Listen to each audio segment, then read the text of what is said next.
Good morning, everybody. This is another edition of the Passball Show brought to you by JohnPielli.com, as well as St. Aloysius Church and School in Jackson, New Jersey.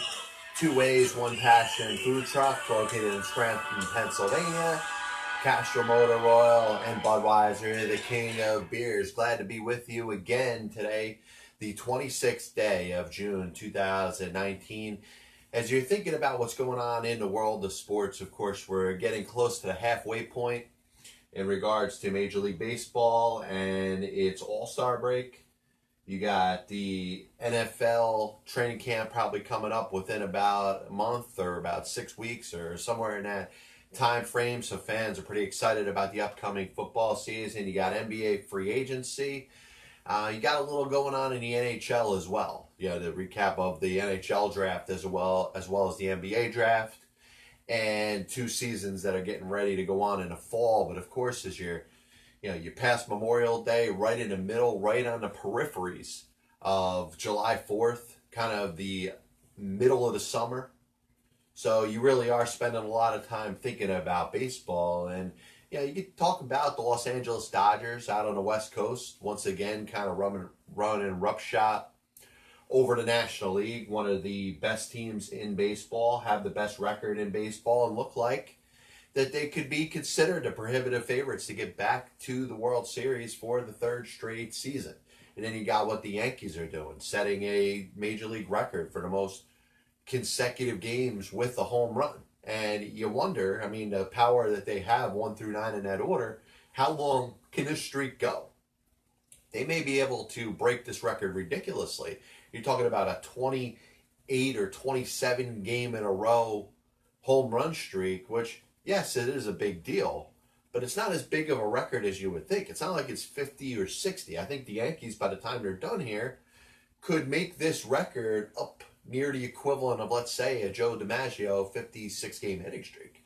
Something that you'd say, hey, nobody in baseball history or no other team in baseball history, even in the home run era, would ever be able to duplicate. So I think that's something that's interesting. You obviously got the other things going on. You got the Twins, who I think are a little bit of a surprise this year. And then, of course, if you want to go in New York and switch to the other side and maybe go to the dark side, you could talk about what's going on in Queens. And I do have a little bit of a different type of take that you may not want to hear. I think if you're a member of the media, and I think as I get ready to do my show, I try to prepare from a different type of perspective as far as what is going to be perceived by what I say. Not that I care what anybody thinks, but unfortunately, there are certain things that make it more difficult to take shots at. In other words, I look at the media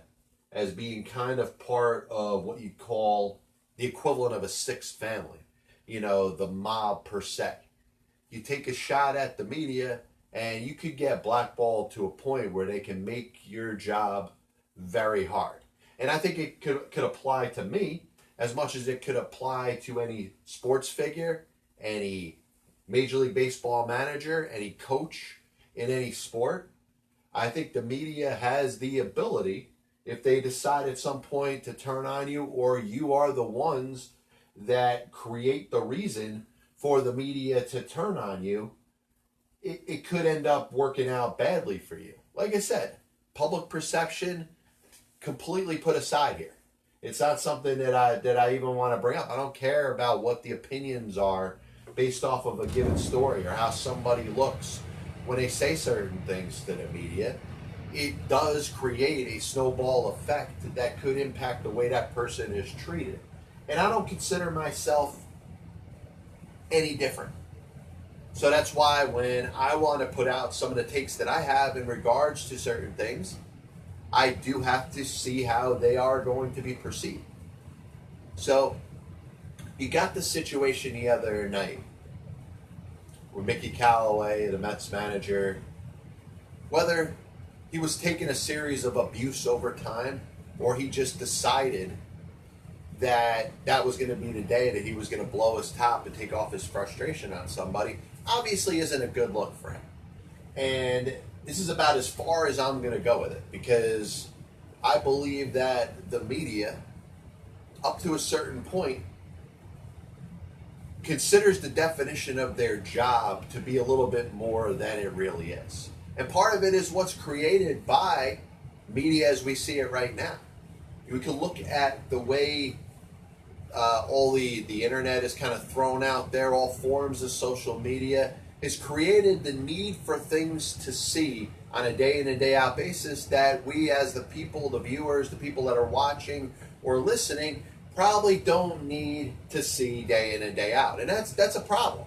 That's causing undue stress and pressure on people that probably shouldn't be giving pre-game and post-game press conferences every single day, especially when your team's losing and it's the same old story.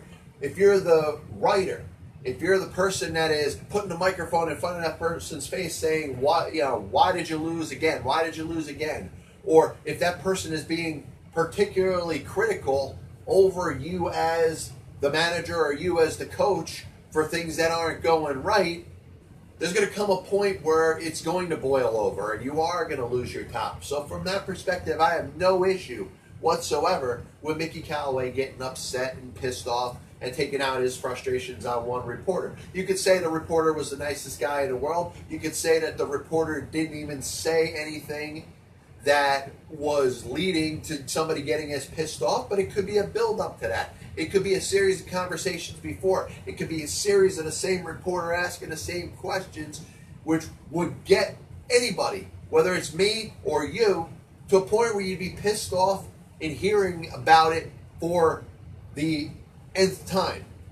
The other side of it, once again, is something that I'm going to continue to stress, is the fact that Mickey Callaway, just like Aaron Boone, if the Yankees were losing, just like the Phillies with Gabe Kapler, Phillies going through some struggles now. They're probably going to get themselves in a better position by taking on the lowly New York Mets. But the Phillies had lost 7 straight games. The media probably is going to turn on Gabe Kapler and probably is getting a little tougher and tougher on a day in and day out basis. So when you are a manager of a Major League Baseball team that's losing, you're going to get a series of the same questions, but you're also going to get questions that are asked by people that for whatever reason don't understand the concept that you are just a voice, you're just a figurehead as a Major League Baseball manager, and you are, unfortunately, not making any of the decisions that you're being criticized for day in and day out. So how many times can somebody start a conversation and say, hey, Mickey Callaway doesn't know what he's doing, he set this lineup. Mickey Callaway didn't set the lineup. Why isn't Edwin Diaz coming in for a 5-out save in the 8th inning? Yet he's getting calls from Brodie Van Wagenen when Brodie Van Wagenen, the Mets general manager, is sitting on his couch at his house calling Mickey Callaway in the dugout. But the same reporters and the same fans and the same talk show hosts keep blaming the manager for decisions that he's not making. Now, I understand that there is a little bit of a gray area there. Exactly how much is the manager actually making decisions? How much of an impact does the manager have on a given ballgame? Is he setting the lineups? Probably not. Is he making the pitching changes? Well, you know what? There's a little more gray area in there. Does he have the ability to take out a pitcher when he wants to? Does he have the ability to go to a particular reliever if he wants to? I think those are questions, unfortunately, we're probably not going to know for a little while.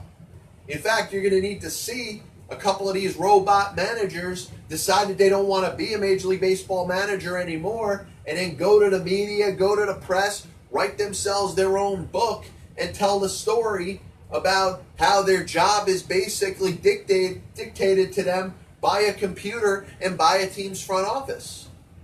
Unfortunately, we're not going to know that right now. The other aspect of it that doesn't get brought up enough is the fact that why would any one of these Major League Baseball managers in a press conference say that it's not me that's making the decisions? That's going to make them look bad. That's going to put them in a bad position in a hierarchy of trust. They don't want to lose their job.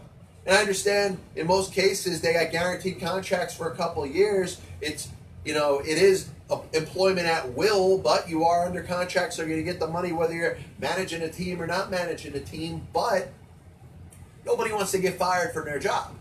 So why would you throw your employer under the bus when you're being asked the same questions day in and day out? And this, to me, is what makes the most sense about Mickey Callaway acting the way he did the other day. Because Mickey Callaway is no different than you or me or any other human being.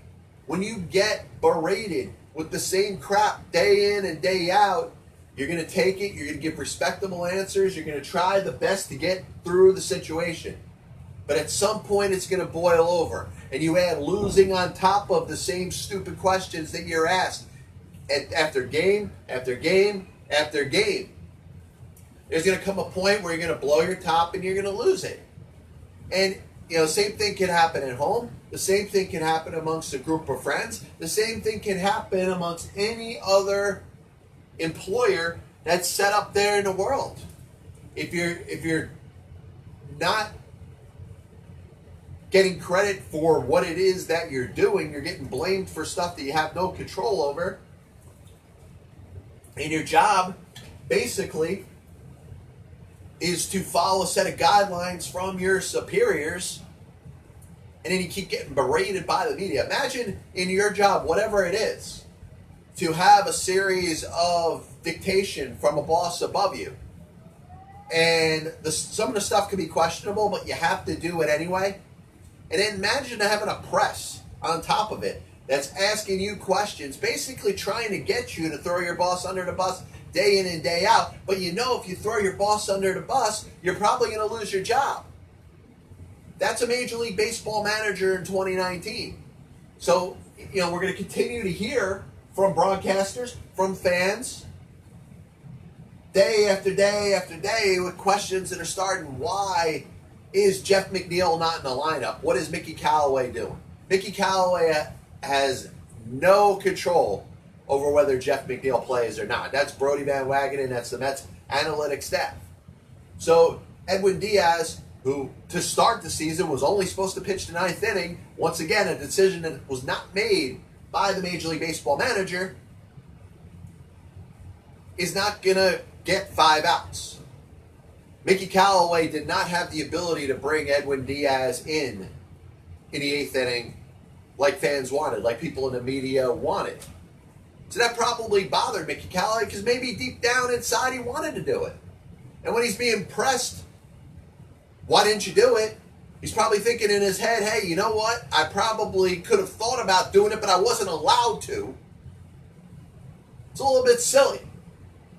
So for those on the outside that are the press, what exactly are you accomplishing when you're pummeling the same managers with the same questions when, if you have baseball acumen, which I know a lot of people out in the media do, you'd understand that the Major League Baseball manager isn't the one making the decisions.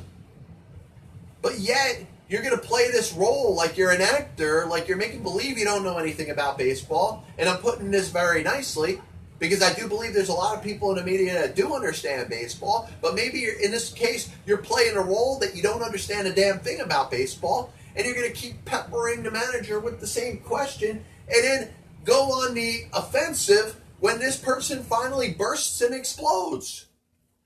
This is something that was probably built up inside and meant to happen for a long time. And it probably needed to happen. And sure, it doesn't look good for the manager. It doesn't look good for the team. It certainly doesn't look good for the team when you go out there and lose your next 2 games. But this is something that was probably built up inside, but created by the media. The media is not 100% responsible for it, but is certainly enabling it. When you go out there and have a post-game press conference game after game after game, when the same issues exist that the manager cannot control. And you can't fire the manager for his inability to control this because this is something that was generated by the front office. The front office has set this up to where this manager is basically castrated, basically doesn't have the ability to make his own decisions within a game. He's getting calls from the general manager telling him to take Jacob deGrom out after 6 innings on Sunday. And in the end, he's the one that has to take the hit for everything. And the media probably should take a step back and relax as we're going to hear this part of the show. This is the extra music where you hear the crying and the typical wife yelling. Well, the only stuff you'll hear on the Pass Ball show, as we're obviously in the middle of the show, that doesn't matter. We're going to hear crying, we're going to hear yelling and screaming, because that's what happens when you have a show like this. Once again, this is the Pass Ball Show, brought to you by JohnPielli.com, as well as St. Aloysius Church and School in Jackson, New Jersey. Last point I want to make about this, and I hope I've made enough sense with this, because you're talking about a position, and listen, I think anybody could relate this to the job that they have. Imagine being in charge of something, but not having the ability to make the decisions to make things go the best that they need to go. Imagine being a Major League Baseball manager, not being able to make your own pitching changes, not being able to determine what relievers to go through, not being able to determine which players are going to be available on a given day and which players are not going to be available on a given day. And it's unfortunate. But to add to it, to have the press that is going to ask you the same stupid questions every day, like the press knows everything and you don't. The press should be a little bit smarter. They should open up on their baseball acumen and understand that a Major League Baseball manager in 2019 has been castrated, has basically had his cojones, his manhood taken away from him. And I think it's unfortunate. But the media is going to keep asking the questions as if the manager has the ability to make these decisions. Edwin Diaz is not coming in a game in the 8th inning with 0 or 1 outs. And that's not Mickey Callaway's fault.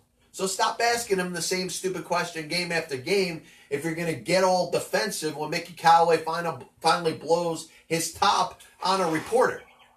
As we hit what we'll call the opening point here at the Pass Ball Show. This is the famous Budweiser beer. We know of no brand produced by any other brewer that costs so much to brew and age. Our exclusive Beechwood aging produces a taste of smoothness and drinkability you'll find in no beer at any cost. So I'm going to give you a little bit of a tease here, and I'm going to go over this at the end of the show today. I'm going to envision a scenario in a minor league baseball game. 10th inning, top of the 10th inning, visiting teams up. They already have 1 run on the board. There's runners at 2nd and 3rd and 1 out. Batter hits a fly ball to deep center field, goes off the center fielder's glove and off the wall. 2 runs score. Center fielder throws the ball into second base. After the play is over, the umpires get together and they end up determining that the inning is over and there's 3 outs. So I'll say it one more time. 1 out, 1 run in, top of the 10th inning, runners at 2nd and 3rd. Fly ball hit to deep center field, goes off the center fielder's glove and off the wall. 2 runs scored. Center fielder throws the ball into second base. After the umpires get together, now in minor league baseball, there's a second base umpire, there's the home plate umpire. They get together, they have a little conference, they determine that there's 3 outs and the inning is over. I'll go over this at the end of the show. So I got to be honest, I've been thinking about things that have happened in sports history that have kind of made me happy as a fan. And we can talk about historical things, great moments.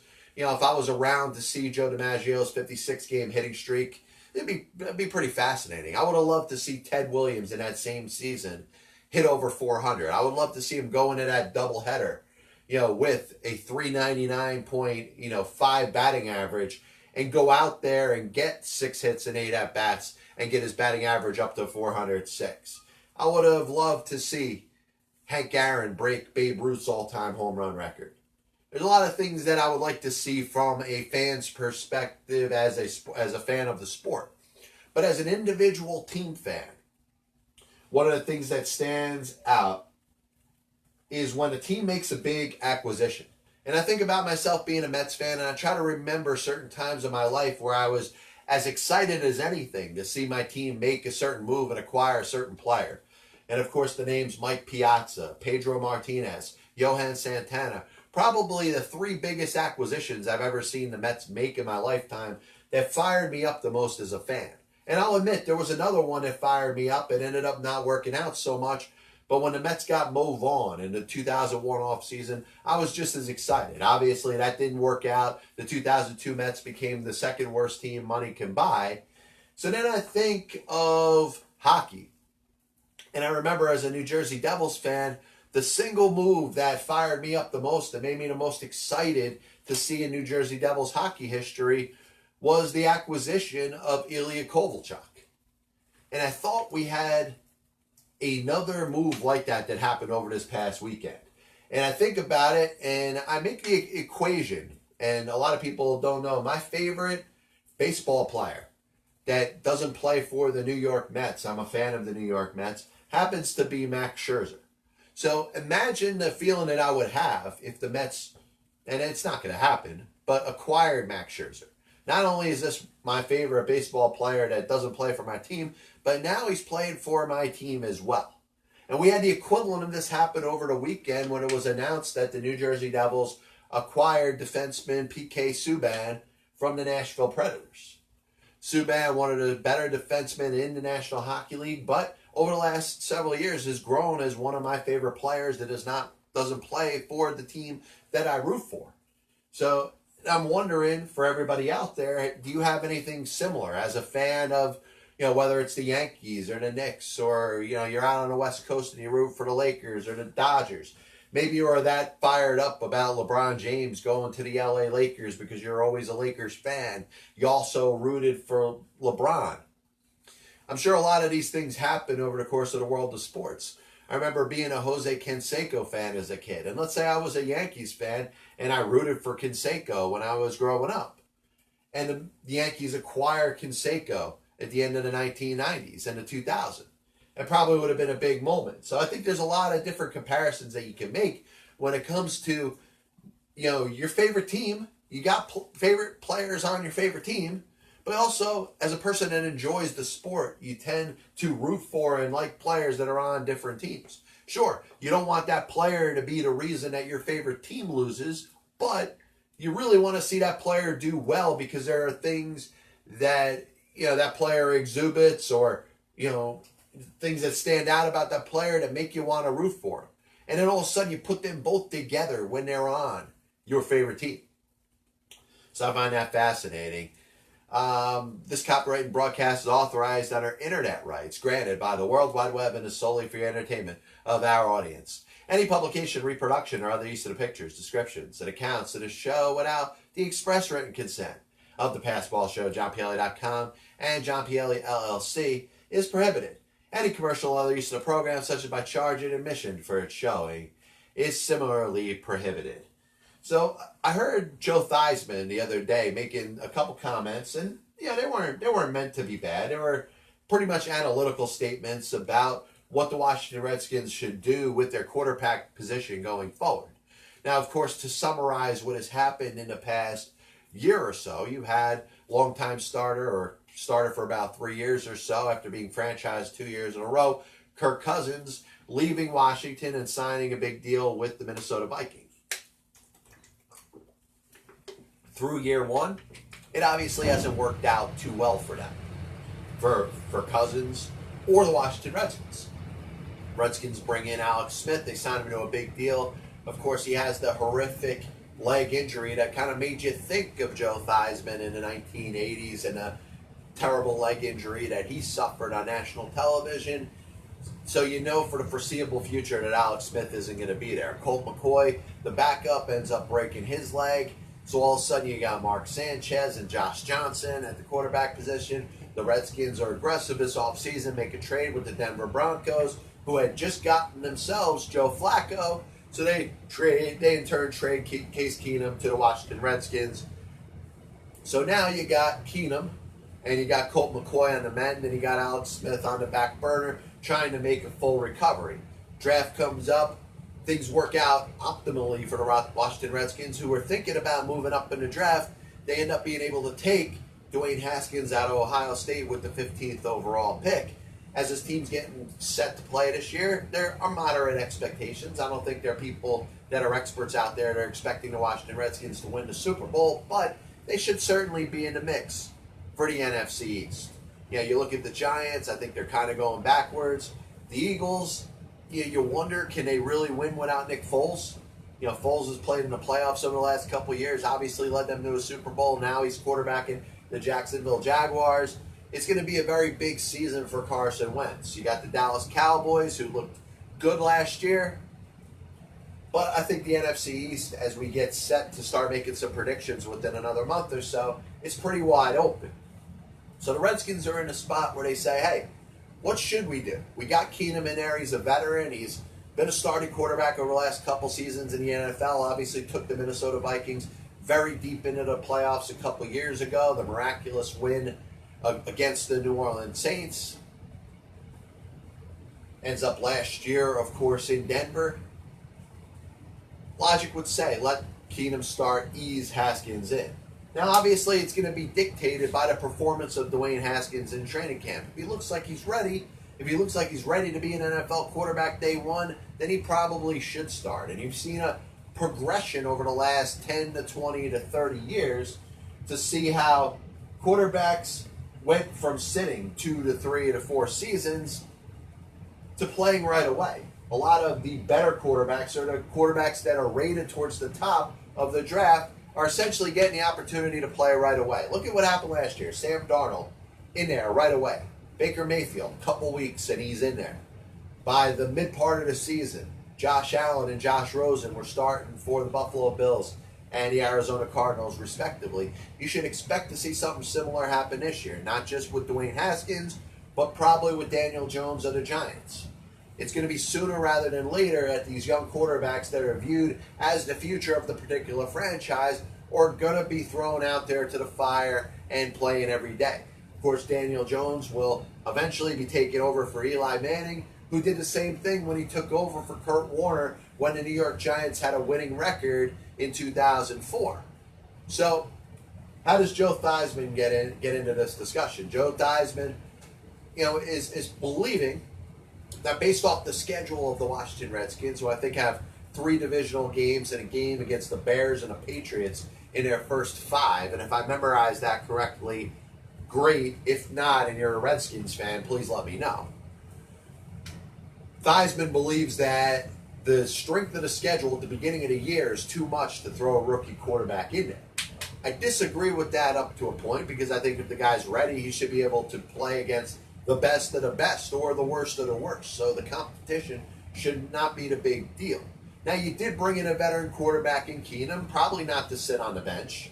At some point he will be, but at least get a chance with the veteran in there to see how he works with this offense. Maybe you could get 3 wins in 5 games, or maybe get off to a 4-1 start, and maybe believe that you could go out there and win yourself the NFC East. And if that happens, and if you're able to succeed with Keenum, with Haskins sitting there with the clipboard learning, I think it will be the best thing for the franchise going forward. That being said, things aren't leaning towards that. The expectations are not that the Washington Redskins are going to win 4 out of their first 5 games.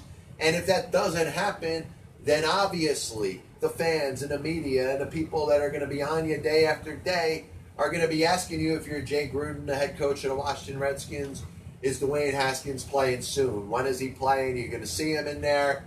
When are you going to make the decision to go to your starting quarterback of the future? So what I have to get into with Theismann is, I think if you made the comparison of Joe Theismann to Dwayne Haskins, maybe they could have the same impact. You never know. 10 years down the road, you could look and say, wow, Dwayne Haskins had a really good career as a quarterback of the Washington Redskins. Yeah, you look back to the days of Doug Williams and Mark Rippon, but you also got guys like Robert Griffin III who can never stay healthy, and other quarterbacks along the way that have not gotten the job done for the Washington Redskins. So as much as you could talk about Theismann being one of the best, you could also talk about some of the other star quarterbacks, guys that you've given a lot of airtime to, a lot of popularity to, and haven't gotten the job done. So I think those are issues that you have to think about. But when it comes down to it, Theismann came into the National Football League in 1974. And believe it or not, he was actually returning punts for the Redskins of that year. So it took Theismann a while before he got the reins of the quarterback. George Allen was the quarterback of a team that ends up winning 10 games, doing a pretty good job that year, but certainly didn't need Joe Theismann. They had Billy Kilmer, who started 10 games that year. Sonny Jurgensen was the backup. Theismann threw 11 passes as the backup quarterback that year, but for the most part was returning punts. So a couple years go by, 75, 76, he finally makes his first start as a quarterback for the Washington Redskins. Starts 5 games that year out of 14. Starts 6 games the next year out of 14 in 1977. Finally, in 1978, starts 14 out of 16 games. The team ends up finishing 500. At this time, Joe Theismann is 29 years old. So you could think about it. You could think of maybe a Steve Young or an Aaron Rodgers or some of the other quarterbacks that have actually sat behind a good quarterback in a good organization for a little while. But you're looking in the year of 2019 as this not happening that often. It's not very common that you see a quarterback sit for a couple years before they end up suiting up and playing. It's a now type of league, and I think the development that quarterbacks are getting in college is certainly superior or in a little bit of a better position than it used to be in past years. I think they're more prepared to play in the NFL than they were 10 years ago or 20 years ago or 30 years ago. And I think Steve Young benefited from sitting behind Joe Montana. And Aaron Rodgers benefited from sitting behind the great Brett Favre. And you look at Phillip Rivers, he benefited from sitting behind Drew Brees that first year. So there's a lot of quarterbacks that you can see have had success, and they've sat behind very good quarterbacks. The question is, you look at a guy like Case Keenum, is he on the level of any of those all-time quarterbacks? Of course he's not. So I think he's going to be more vulnerable than someone like a legend. You know, you're not going to sit Brett Favre for Aaron Rodgers unless you're ready to move on from Brett Favre. And the other thing, the other aspect that's got brought up a couple times in the show already is if you are a starting quarterback, if you're an Eli Manning, you're not necessarily going to be, molding your replacement. You're not going to be training the guy to take your job.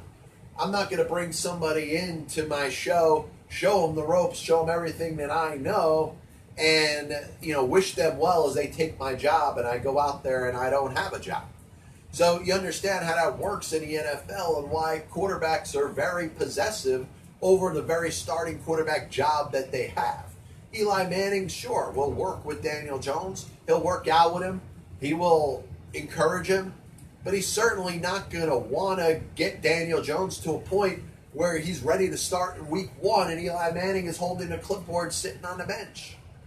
Brett Favre didn't want to do that. Drew Brees didn't want to do that. Joe Montana didn't want to do that. There's a reason that all these quarterbacks ended up moving on, ended up having their team either release or trade them so the other guy can start. The New England Patriots had to make a decision between Tom Brady and Jimmy Garoppolo.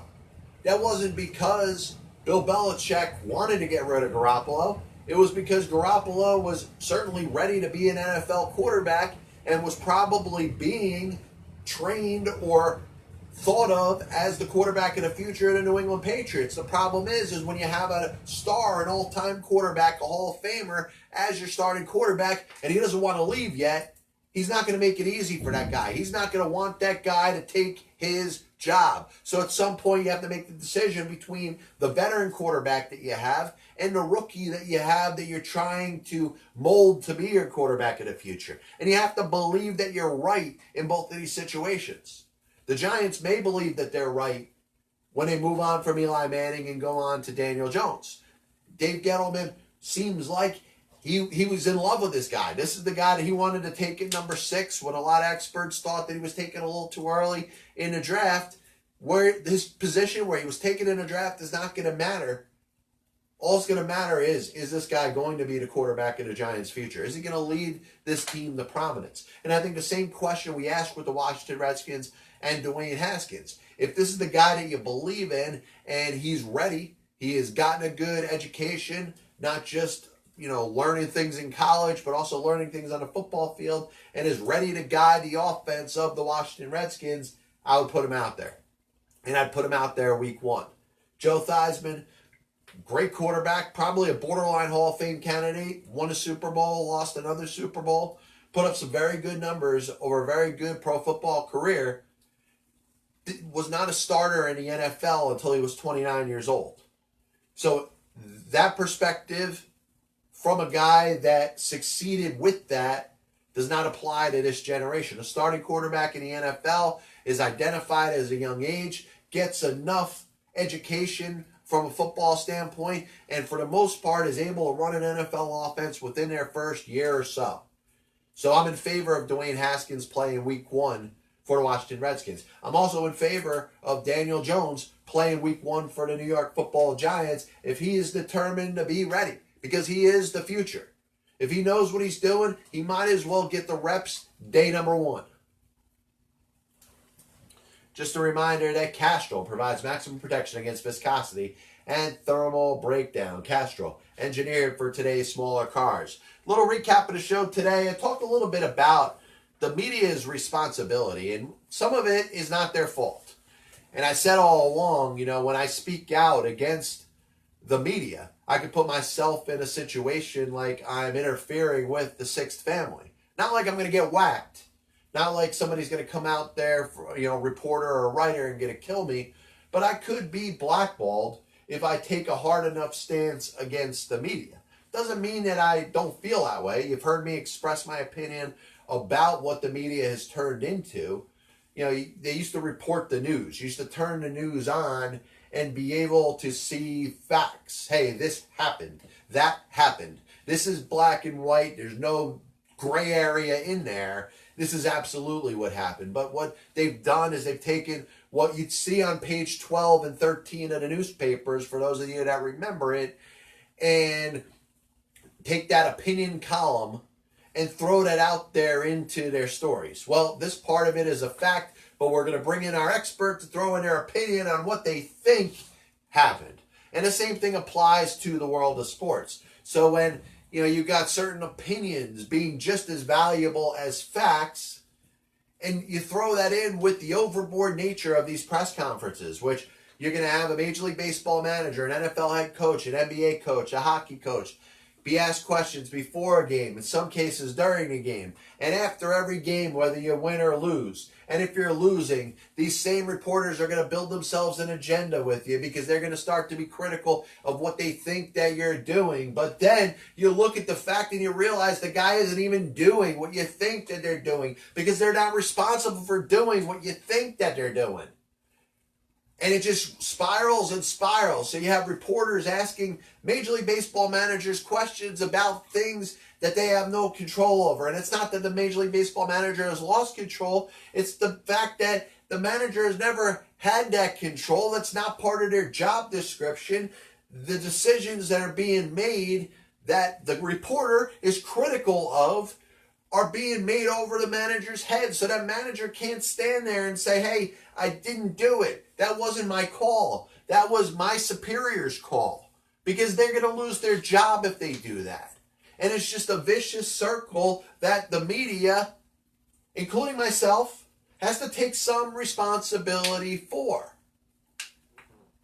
We also spoke about PK Subban, really excited that he's joining the New Jersey Devils. We'll get into some hockey previews as we get closer to the season. Obviously, them drafting Jack Hughes. They got Taylor Hall. Maybe if they finally get some net minding, they may have a good season this year. Also spoke about the Washington Redskins. Joe Theismann implying that Dwayne Haskins should probably start later on in the season, or maybe through at least the first 5 games. When Joe Theismann played, I also believe, number one, the game was different back then. It wasn't so reliant on the quarterback.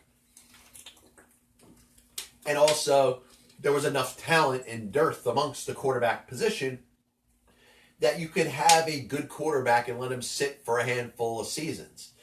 You can't really do that anymore, because I think the college quarterbacks are coming out a lot more educated, a lot more prepared for the National Football League. And I do think that's a big enough thing that has to be thought about. If the Redskins are sold on Dwayne Haskins being their quarterback of their future, and they think he's ready. He should start week 1. Same thing with Daniel Jones and the Giants. Forget about Eli Manning. Eli Manning is there. He's a great ambassador for the team. Maybe you got to cut him. I don't know. But if Daniel Jones proves that he's ready to be the quarterback for week number 1, there should be no reason why he shouldn't be behind center week 1 for the National Football League Giants. Last point I want to make, I brought this up earlier. I was talking about that scenario in a minor league baseball game. And, what could cause, because I was sitting there at this particular game, watching top of the 10th inning, runners at second and third, runner in already, 1 out. Guy hits a fly ball to center field. Center fielder going all the way back, jumps up against the fence. Ball goes off his glove. 2 runs score. Center fielder throws the ball into second base. All of a sudden you're watching and you're like, there's a delay here. There's obviously no instant replay because it's a minor league baseball game. And you're trying to figure out what's going on. You have 2 umpires are huddled up. The second base umpire, the home plate umpire. And they're coming across the decision. And all of a sudden you see that the players on the field coming off.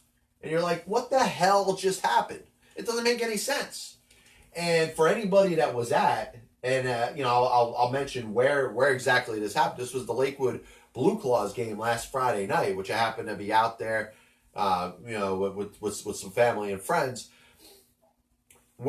As being in the crowd, you had no idea what was going on. So this was something that I'd never seen before, but ended up having it clarified after a little bit of time. So it turns out that it was determined that the center fielder caught the ball. And looking at it, it didn't look like the center fielder caught the ball. There was no replay available. The 2 umpires had to huddle together to make the determination that the center fielder did catch the ball. And I thought it was fascinating. It looked like the ball went off his glove. 2 more runs would have scored. So because it was ruled out in the center field, then the center fielder throwing the ball to second base meant that the player at second base was out, of course, on the force. Now, if you happen to be in the Scranton, Pennsylvania area, there's really only one place to stop. It's 2 Ways, One Passion food truck, located at Nay Avenue and Green Ridge Street. Once again, in Scranton, Pennsylvania. 2 Ways, One Passion food truck. Their vision began many years ago with a dream to bring the passion that they feel about food to the people that they care about, while infusing traditional Mexican ingredients with unique herbs and spices to create bold and unexpected flavors. Come experience the love. The number, if you want to get a hold of them, is 570-800-8115. 570-800-8115. Once again, located on Nay Avenue and Green Ridge Street, Scranton, Pennsylvania. 2 Ways, One Passion food truck. We'll be back with you next week. Once again, this is another edition of the Passball Show, brought to you by JohnPLA.com, as well as St. Aloysius Church and School in Jackson, New Jersey. If you've viewed this through Periscope or Facebook, I do thank you. If you're watching the premiere on YouTube, I'm glad that you're a part of the program as well. Also available on iTunes, Google Play. Once again, the Passball Show. You can always check out JohnPLA.com for the latest that's going on in the world of baseball, sports, and unifying America. So I hope everybody has a good weekend. We'll be back with you next week. God bless you. And as always, I'll see you on the other side.